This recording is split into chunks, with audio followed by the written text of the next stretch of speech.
la gloire de Dieu sur la face de Christ.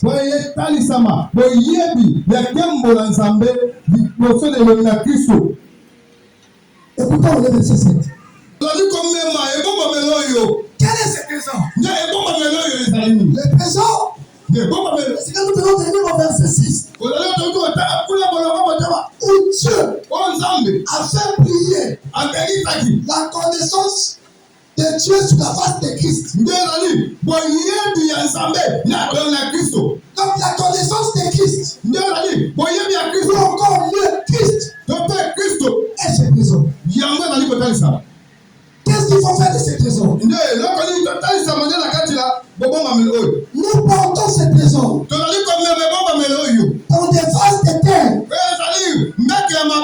afin que cette grande puissance soit attribuée à Dieu et non à nous.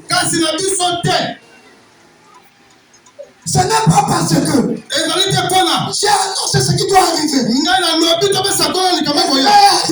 Mais la gloire doit m'appartenir. Mais la gloire doit revenir à Dieu.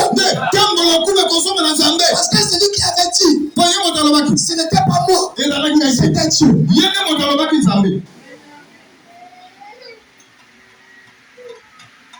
Et pendant que la gloire revient à Dieu, je me glorifie dans la gloire de Dieu. Donc c'est Dieu lui-même qui nous fait participer dans cette gloire.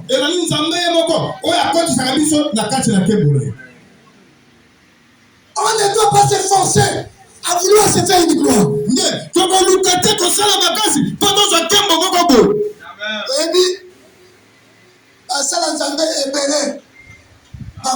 De ma gloire. Tu ne parles pas ici des honneurs. Je suis en train de parler de la gloire.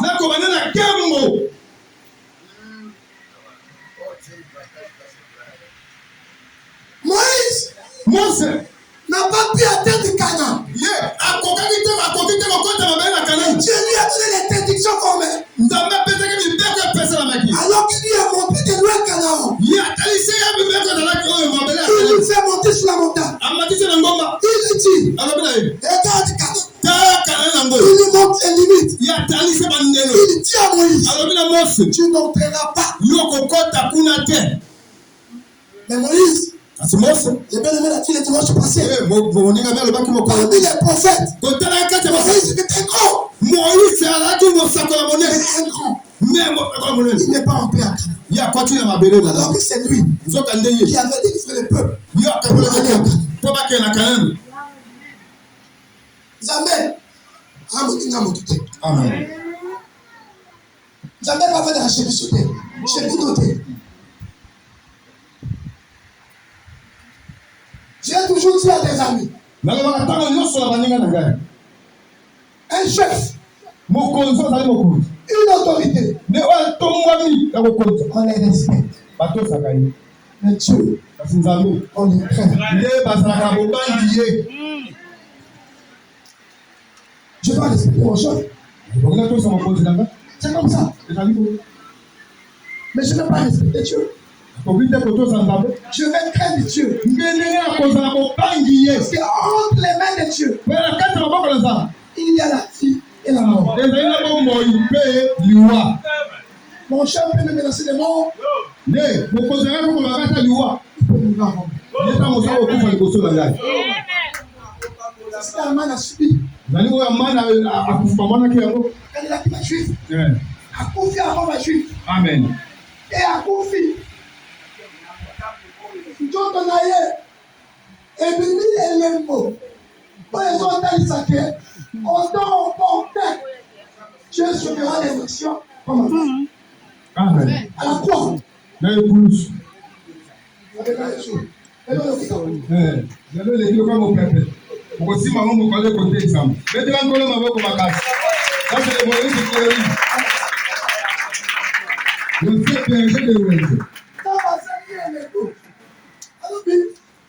jour, autant d'y souvenir. Après que j'aurais fini avec Israël, quand je m'occuperai de toutes les nations. Je vais sauver les femmes. Comme il est péché, je serai péché pour lui. Amen. Parce que les Juifs, ils étaient les peuples de Dieu. On ne peut pas regarder avec les yeux hagards le peuple de Dieu. Dieu pour son peuple a détruit les nations. C'est pas une Israël n'était pas encore une nation. Israël c'était un peuple. Et à cause d'un peuple, Dieu a détruit les nations. Pendant qu'Israël était en Égypte, le fait que les enfants de l'Égypte ont voulu vivre, Dieu a commencé à détruire l'Égypte.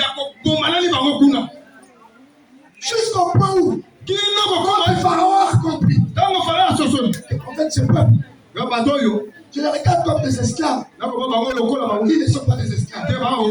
Si je continue à les garder ici, on s'est arrivé au point de la mort. C'est les frères de fils. Je ne pas les bébés. Le père que moi ne tue pas.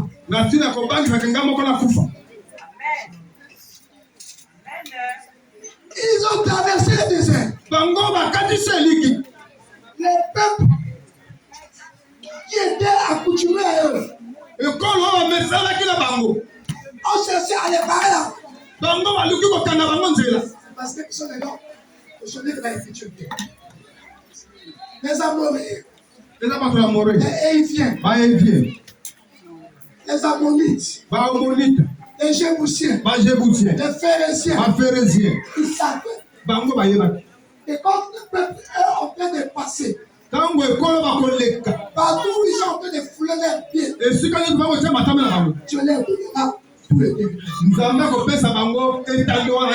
pourquoi ils cherchaient à aller barrer la route. Dieu a détruit ces nations.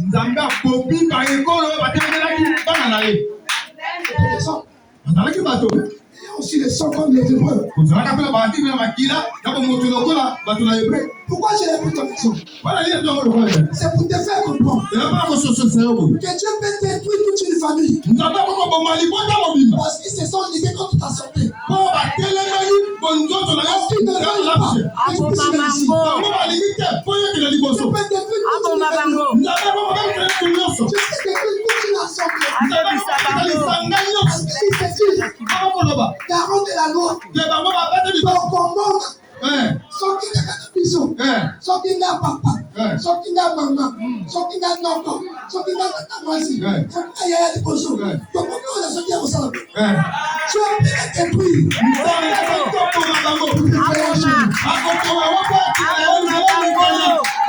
Parce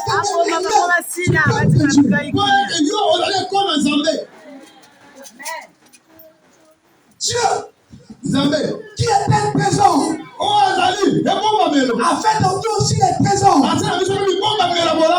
La même valeur. Les mêmes honneurs. Ils nous sont dus. Il nous les a communiqués.